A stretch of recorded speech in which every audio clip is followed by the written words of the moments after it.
산업기술 혁신사업, 즉 우리 산업부 과제 하시는 분들 있죠? 산업부 과제 하시는 분들은 그러니까 제가 지금까지 설명을 드린 건 국가연구개발혁신법 연구개발비 사용 기준에 대한 얘기고요. 지금까지 설명드린 거는. 이제부터 설명드리는 거는 지금까지 설명드린 것과 산업부 과제는 이런 차이가 난다. 이런 것들이 차이다라는 거를 보여드리는 건데 이 표를 보시는 방법을 말씀을 드릴게요. 여기 맨 오른쪽 나와 있는 거 있죠? 맨 오른쪽 표의 맨 오른쪽이 지금까지 설명드린 연구개발혁신법 사용기준상의 규정 내용이고 요 왼쪽으로 쭉 가면 갈수록 산업부 규정이 개정된 이력이에요.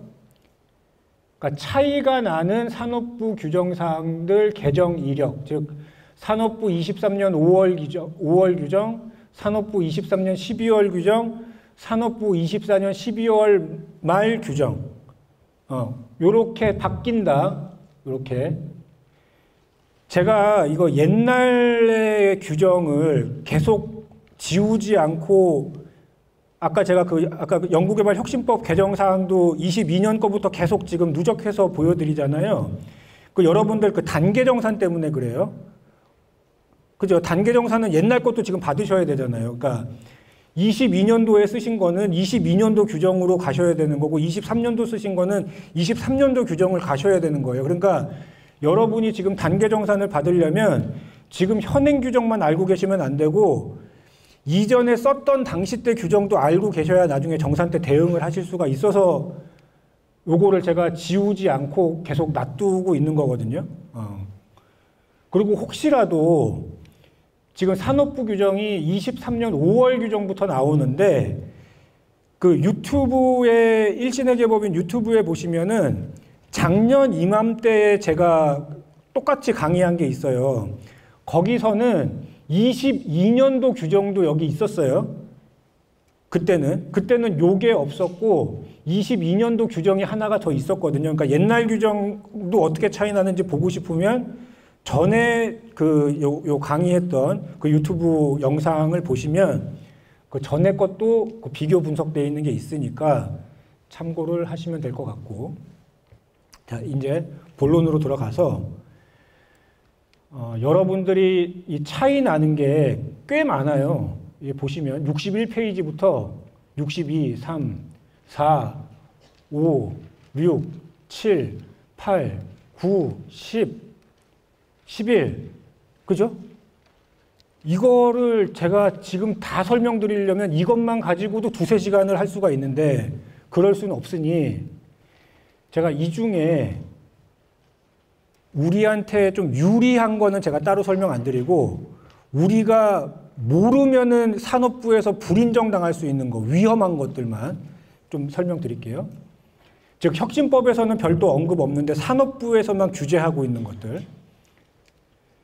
최소 인건비 계상률이 있다. 산업부는 10% 이상이 의무적으로 유지가 돼야 된다. 그런 규정이 있습니다. 혁신법에는 없는 내용인데 나머지 건 따로 설명 안 드려도 한번 보세요. 제가 설명을 안 드리는 내용도 자체적으로 보셔야 됩니다. 자, 그리고 산업부는 영리기업의 경우에 연차별 현금 인건비 변경될 때도 전문기관의 사전 승인 받아야 된다. 아까 제가 혁신법 사용기준 말씀드리면서 현금 인건비 총액이 변동될 때 전문기관 승인 받아야 된다 그 얘기 드렸죠. 그죠? 그거 기억나세요? 기억나시죠? 현금 인건비 총액 변경될 때 전문기관 승인 받아야 된다는 거 말씀드렸는데 그때 현금 인건비 총액이 변경된다는 건 단계기간 총액이에요. 그런데 단계기간 총액 변경될 때는 혁신법에 따를 때도 전문기관 승인사항인데 산업부는 추가로 연차별로 현금 인건비 변경될 때도 승인사항이다. 이런 게 추가로 있다는 거예요. 그리고 기존 인력 현금 인건비는 한번 읽어보시고 청년 인력 의무 채용 같은 경우는 산업부의 경우에 23년 말에 규정 개정되면서 청년 인력 채용이 재량사항으로 바뀌었다. 그러니까 예전에 의무사항이었는데 재량사항으로 바뀌었기 때문에 청년 의무 인력에 대해서 뭔가 페널티 조항이 있던 거는 산업부는 이제 더 이상 적용하지 않는다. 23년 말부터 이제 그런 얘기가 되겠습니다. 63페이지, 그 다음 페이지 넘어가서 산업부는 연구수당 최소 지급 비율 10%라는 게 있기는 한데 그냥 권고사항이기 때문에 이거 안 지켰다고 불인정까지 당하지는 않는다. 이제 이런 게 있고요. 그리고 산업부는 혁신법에 없는 내용 중에 개인별 인건비에 연동된 연구수당 한도가 추가로 더 있습니다. 이건 무슨 얘기냐면 내가 홍길동인데 홍길동의 연구수당의 한도를 홍길동의 인건비를 가지고 하나를 더 책정한다. 그래서 홍길동이가 만약에 인건비로 현물이든 현금이든 간에 1,000만 원을 이 과제로 받았다. 그러면 그 1,000만 원의 70%인 700만 원도 연구수당 한도 중에 하나로 들어간다. 아까 연구수당 한도는 여러 가지 있었죠. 적정하게 사용된 수정인건비의 20%, 또 그러니까 지금 여기 같은 경우에 산업부는 자기 인건비의 그 70% 한도, 그리고 뭐 특정인이 70% 이상 못 받는 거, 또 직접비 사용 비율의 20%포인트 가산한 비율, 그러니까 그런 걸 다 준수해야 된다. 산업부라면. 그리고 산업부는 연구수당이 감액될 수도 있다. 평가 결과에 따라서, 과제 평가 결과에 따라서 연구수당이 감액도 가능하다. 그리고 연구수당 지급하실 때 연차별로 지급을 한다고 한다면, 만약에 연차별로 연구수당 지급할 때는 해당 연차 마지막 인건비를 지급한 이후에야 연구수당을 지급할 수 있다. 마지막 인건비 지급 전에 연구수당을 갖고 가면은 복원시켜야 된다. 마지막 인건비 지급 후에 연구수당 쓸 수 있다. 이제 이런 얘기가 되겠고, 그리고 요거는 조금 이제 풀어준 건데요, 산업부가. 아까 인건비 선자계자이체 불가능하다 그랬잖아요. 인건비는 먼저 자계자이체 받으면 안 된다. 근데 산업부는 좀 여유를 줬어요. 그래서 자계자이체 받아도 된다. 대신 3주 내에 개인별 이체 완료하면 된다. 자계자이체 먼저 받아도 돼. 3주까지만. 3주까지만 자계자이체 먼저 받는 거 허용해준다. 그런 얘기고요. 나머지 요거는 특별히 혁신법하고 동일한 내용으로 바뀌어서 제가 별도로 설명은 드리지 않겠습니다. 자, 고가 연구시설 장비 구축할 때 심의 주체, 요거는 뒤에 표로 제가 말씀을 드릴게요. 뒤에 표로. 요게 저도 워낙에 헷갈려가지고 요거 제가 따로 한번 확인을 해서 이제 정리를 해놓은 표인데요. 일단 3,000만 원 이상이다. 총액이 3,000만 원 이상인 시설 장비는, 연구 장비는 일단 뭔가 심의 절차를 거쳐야 돼. 근데 구분이 돼 있다는 거죠. 구분이 돼 있는데 3,000만 원 이상이면서 1억 미만이다. 그러면 산업부는 요 각 전문기관의 연구개발 과제 평가단의 심의를 거치는 거고요. 1억이 넘는다. 1억이 넘게 되면 산업부는 일단 기본적으로 중장위의 심의를 거쳐야 돼요. 최소 중장위의 심의를 거쳐야 된다. 그런데 만약에 1억이 넘는데 국비 재원만 가지고도 1억이 넘는다. 그런데 우리가 R&D 재원을 받은 출연 과제다, 정부 과제다. R&D 재원의 정부 과제다. 그러면 과기부의 엠팩으로 가서 국가연구시설장비심의위원회의 심의를 받아야 되는 거고, 그게 아니라 우리가 R&D, 그러니까 국비 1억이 넘는데, 국비 재원 1억이 넘는데 우리가 R&D 재원이 아니고 기반구축 과제인데 R&D 재원이 아닌 BR&D 재원이다. 그러면 산업부의 중장위로 간다. 1억이 넘는데 국비가 1억이 되진 않는다. 그러니까 장비가 1억 2천인데 국비는 9천이다. 그러면 그냥 중장이다. 요렇게. 그리고 만약에 우리가 산업부가 아니다. 그럴 땐 요 중장위가 아니라 그냥 연구개발과제 평가단으로 가는 거다. 똑같이. 그러니까 산업부만 중장위라는 게 있는 거고, 산업부가 아닌 데는 연구개발과제 평가단이 중장위 역할까지 그대로 같이 간다. 요렇게 구분을 해서 심의 절차가 구분이 된다. 가 요 내용이고요. 요 첫 번째 위에 거.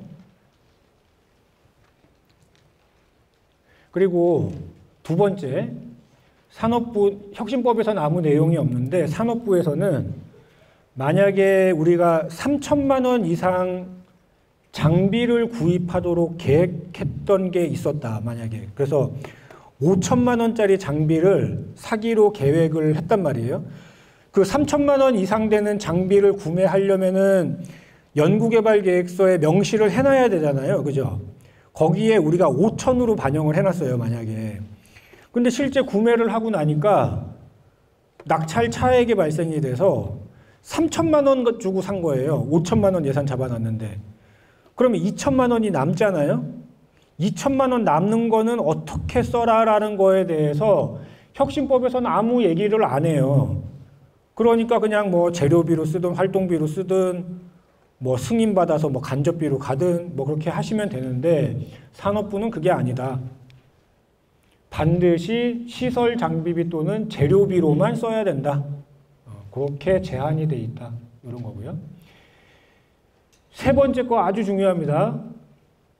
혁신법에 아무 내용이 없는데 산업부는 외주 용역비 쓸 때도 3천만 원 이상이면은 연구개발계획서에 명시를 해야 되고요. 명시를 해놔야 돼요. 그러니까 장비하고 똑같아요. 만약에 내가 깜빡 까먹고 또는 처음에는 계획이 없었는데 하다 보니까 3천만 원 이상 외주 용역을 해야 될 것 같아. 그럴 땐 사전 승인을 받고 써야 된다. 협약 변경 사항으로 보고 사전 승인을 받아야 된다. 산업부는.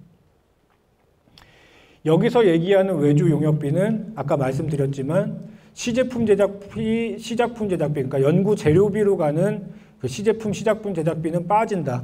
그거는 여기 승인 대상 아니다. 3천만 원 그런 개념 아니고 연구 활동비로 가는 외주 용역비의 경우에 명시 의무 사전 승인이 있어야 된다. 변경될 때 그런 얘기가 되겠고요. 그리고 기업인 경우라면은 단일 품목으로 2천만 원 이상의 재료비를 쓰는 경우에 연구개발서에 계획서에 명시해야 된다. 이것도 산업부에서만 요구하는 거고요. 나머지 거는 한번 보시면 되는데 아까 제가 연구실 운영비 협약할 때 영리기관 연구실 운영비 활용 및 관리 계획서 제출해야 된다고 말씀드렸잖아요. 비소모성 물품 사실 때는. 산업부는 만약에 인건비 현금 인정 분야의 과제를 하시는 경우엔 협약할 때 그거 제출 안 해도 범용성 비품 사실 수 있다. 영리기관이라고 하더라도. 그런 약간 좀 풀어주는 규정도 있다.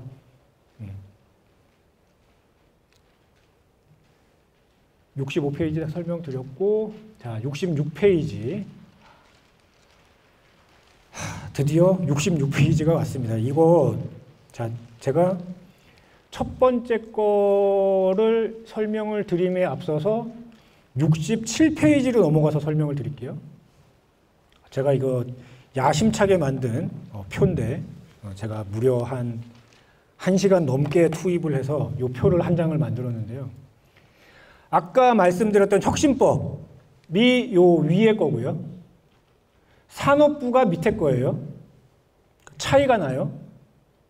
그러니까 똑같이 하더라도 인정되냐 불인정되느냐가 차이가 난다. 왜냐?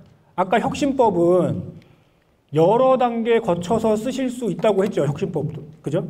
여러 단계 거쳐서 쓰시는데 전문기관의 사전 승인이 있어야 된다. 그리고 구축이 완료되는 단계 종료 2개월 전까지 구축이 돼야 된다. 이 조건이 있었잖아요. 그죠? 그래서 사전 승인을 받고 구축이 완료되는 2단계 종료 2개월 전까지 구축이 됐으면 인정. 근데 승인을 안 받고 구축이 되면은 불인정. 사전 승인 안 받았으니까. 그죠? 승인은 받았지만 구축이 완료되는 종료 2개월이 경과돼서 구축이 됐으니까 불인정. 요건 설명드렸죠, 아까? 그죠? 이해되시죠? 그죠? 이게 아까 혁신법 설명드린 거고, 산업부는 달라요, 규정이. 어떻게 다르냐? 일단 산업부는 여러 단계에 거쳐서 구축할 수 있는 거 맞고, 대신 사전 승인이 필요가 없다. 사전 승인 필요가 없고 구축이 완료되는 단계의 종료 2개월 전도 규정이 없고 대신 과제 최종 종료 2개월 전까지는 구축이 돼야 된다. 이거예요.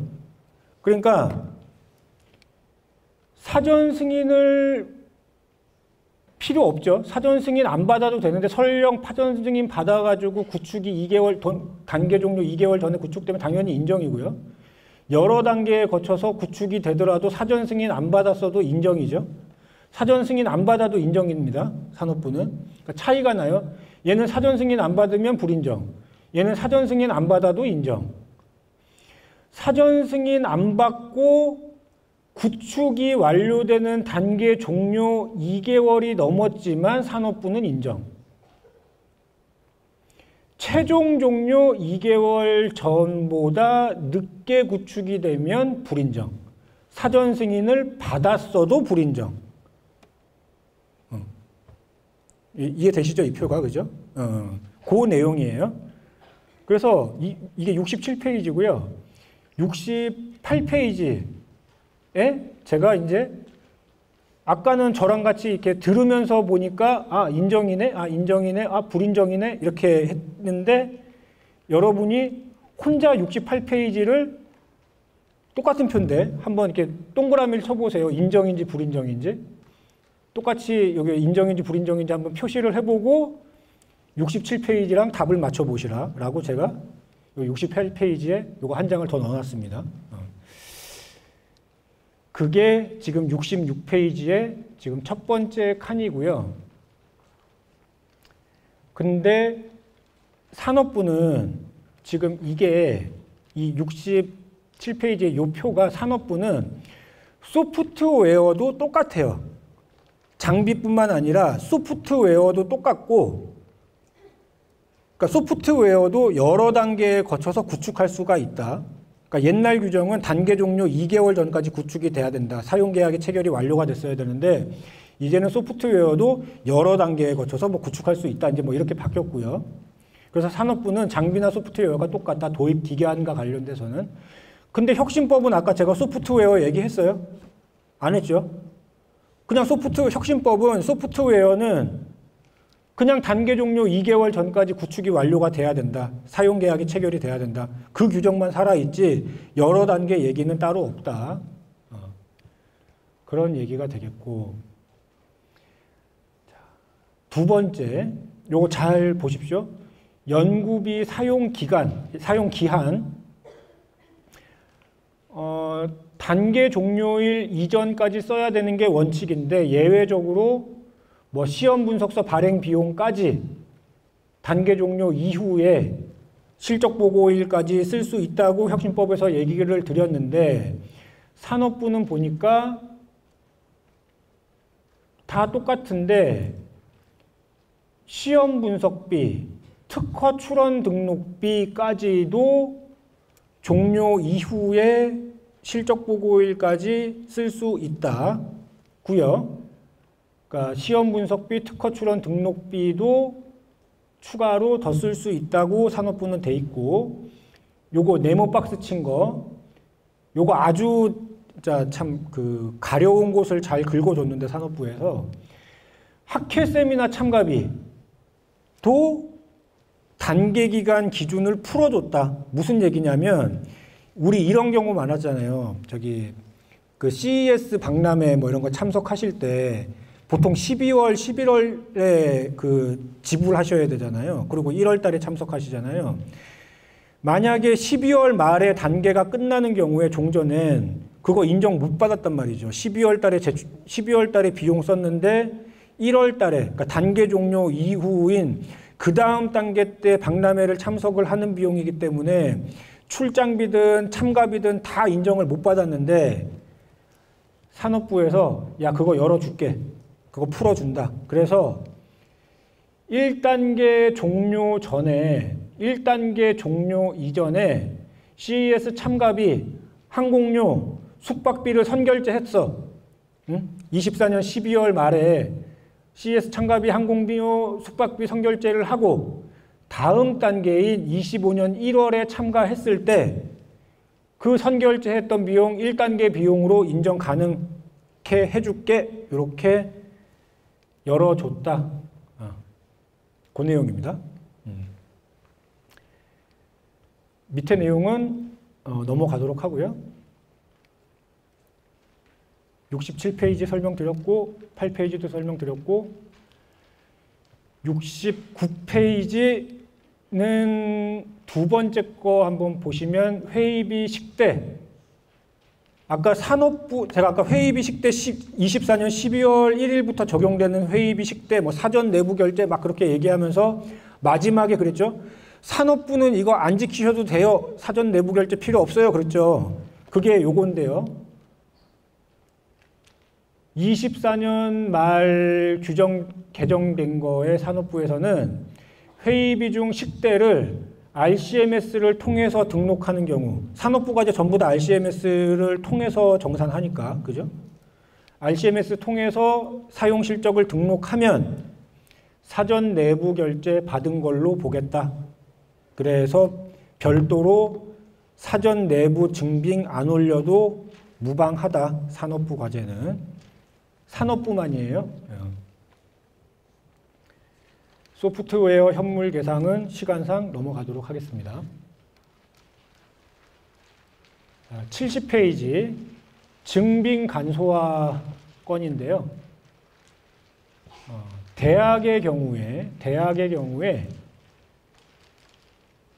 직접비 10%까지 국내여비, 회의비, 야근, 식대 증빙을 면제해 주겠다. 증빙을 다 안 올려도 인정해 주겠다. 실적 등록하면은 인정해 주겠다.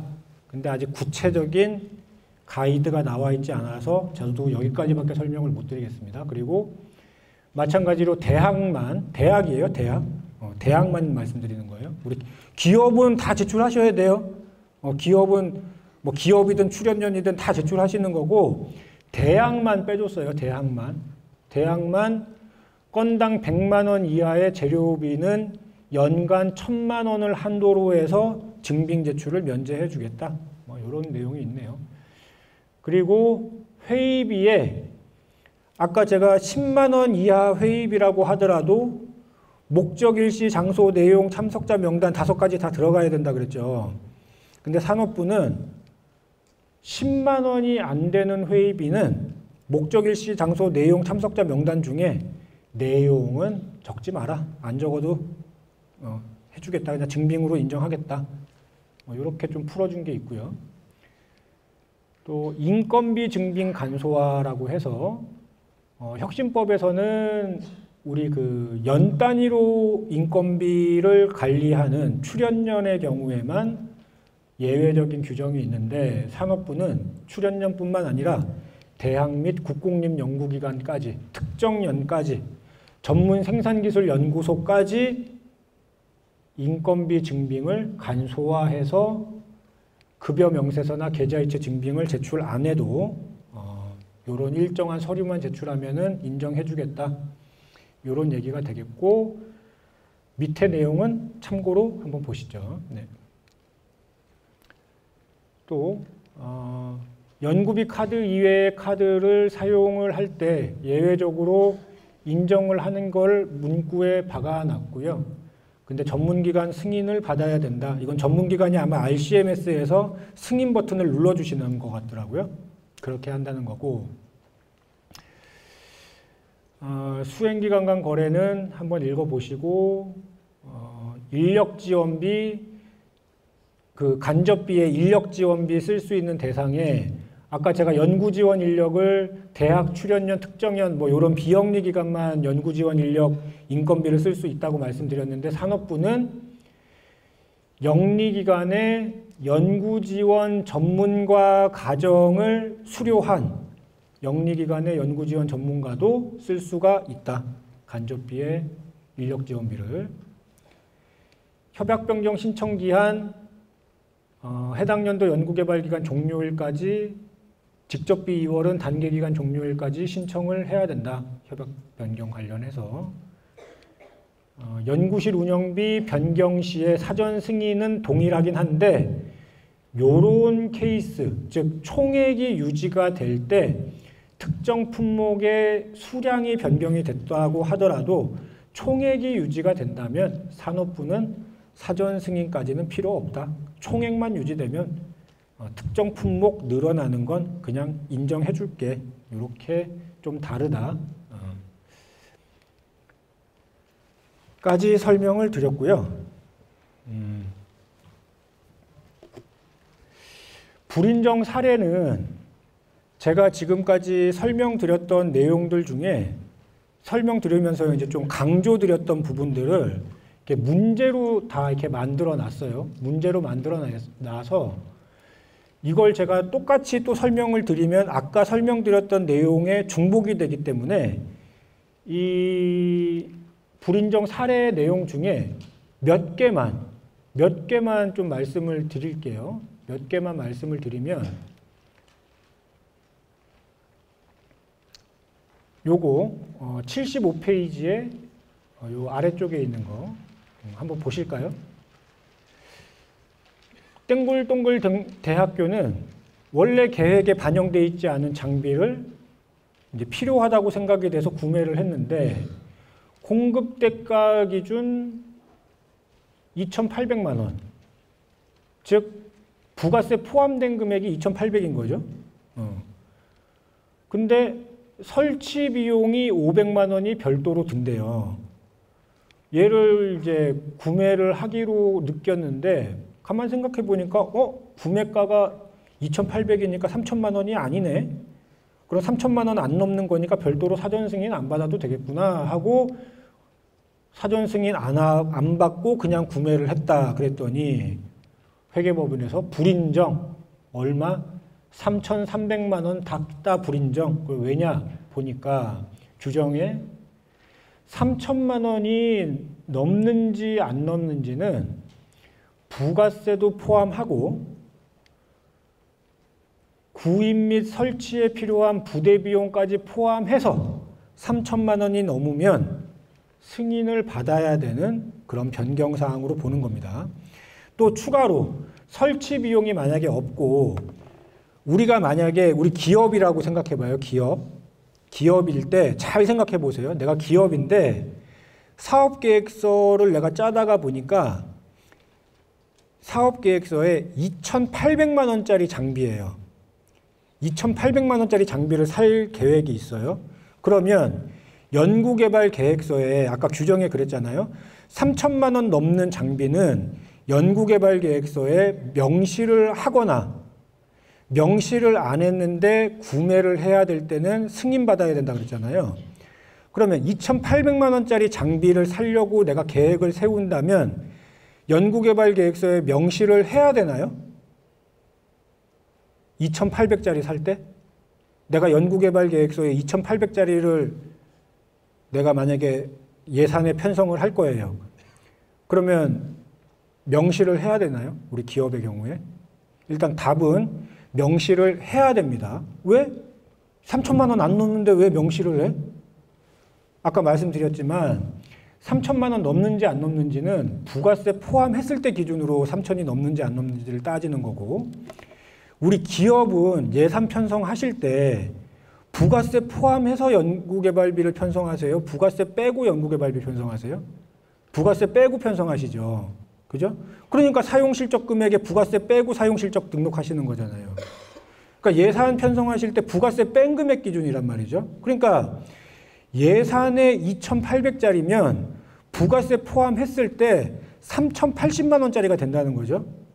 즉 3천만 원 넘는 장비가 되는 거예요. 그래서 내가 계획서에 2,800짜리라고 생각을 하면 계획서에 명시를 해야 되는 3천만 원 이상의 장비구나. 기업분들은 그렇게 생각해야 된다. 그런 내용이 되겠고, 또 한번 보실까요? 한번 뭐 보실 만한 게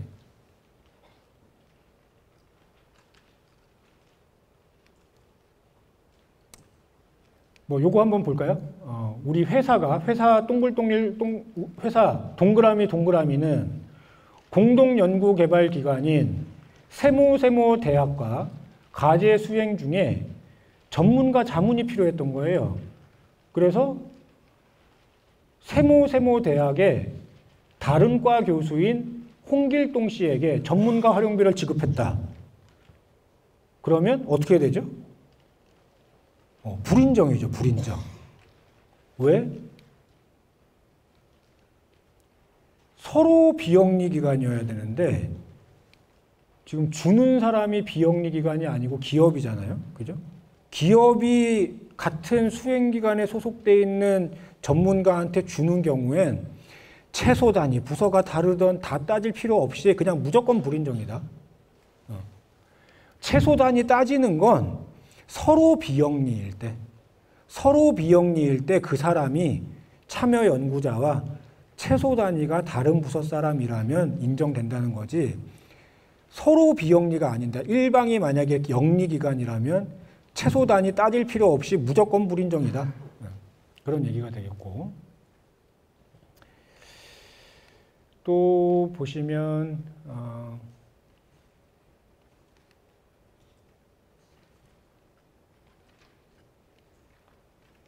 또 이런 케이스 아까 설명드렸긴 했는데 회의비로 11만 원을 썼어요.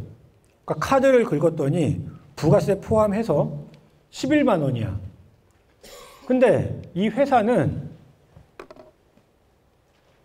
우리는 카드 사용분에 대해서는 매입세 공제를 안 받는데, 우리 회사는 그냥 이렇게 귀찮기도 하고 번거롭고 그래서, 그리고 그냥 어차피 법인세 계산할 때 매입세 공제 안 받은 부가세는 그 법인세에서 뭐 이렇게 손금 처리가 되니까 어차피 뭐 환급 받으나 안 받으나 별 차이가 없어. 그래서 그냥 안 받았어. 환급을 안 받았고, 그래서 이제 나 환급을 안 받았으니까 11만 원을 그대로 회의비로 이제 신청한 거죠.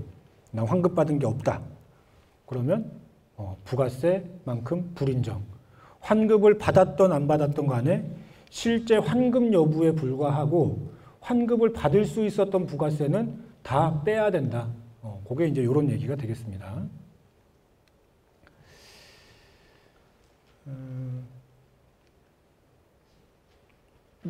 연구수당 한번 볼게요. 연구수당을 한번 보시면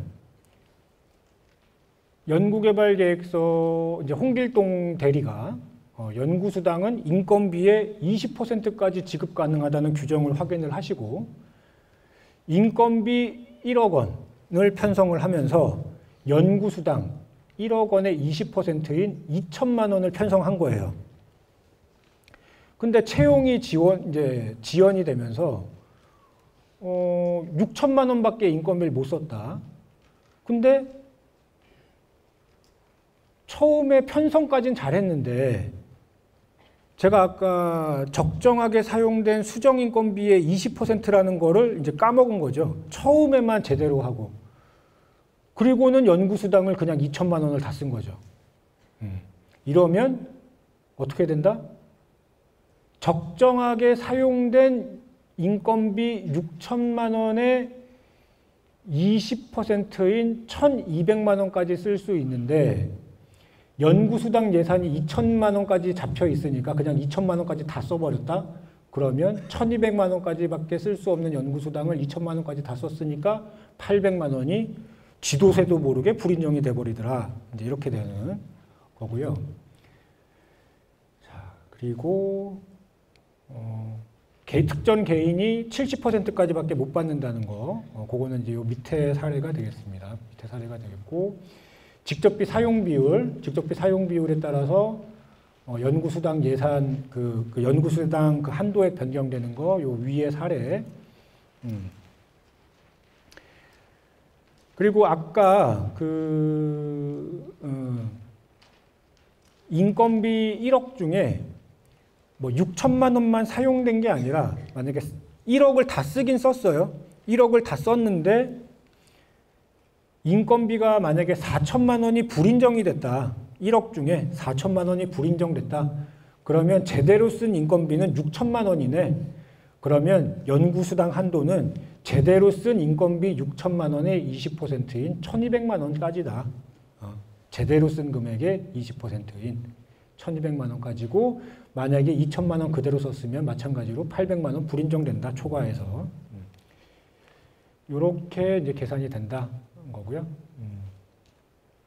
그리고 혹시라도 기업의 경우에는 그 간접비를 우리 비영리 기관은 간접비를 뭐 일괄 흡수하실 수가 있어요. 그러니까 개별 증빙을 붙여가지고 건건별로 지급 신청을 해서 타오는 게 아니라 한꺼번에 흡수 신청을 해가지고 한꺼번에 받아올 수가 있는데 기업은 그렇게 하시면 안 돼요. 기업은 직접비랑 똑같이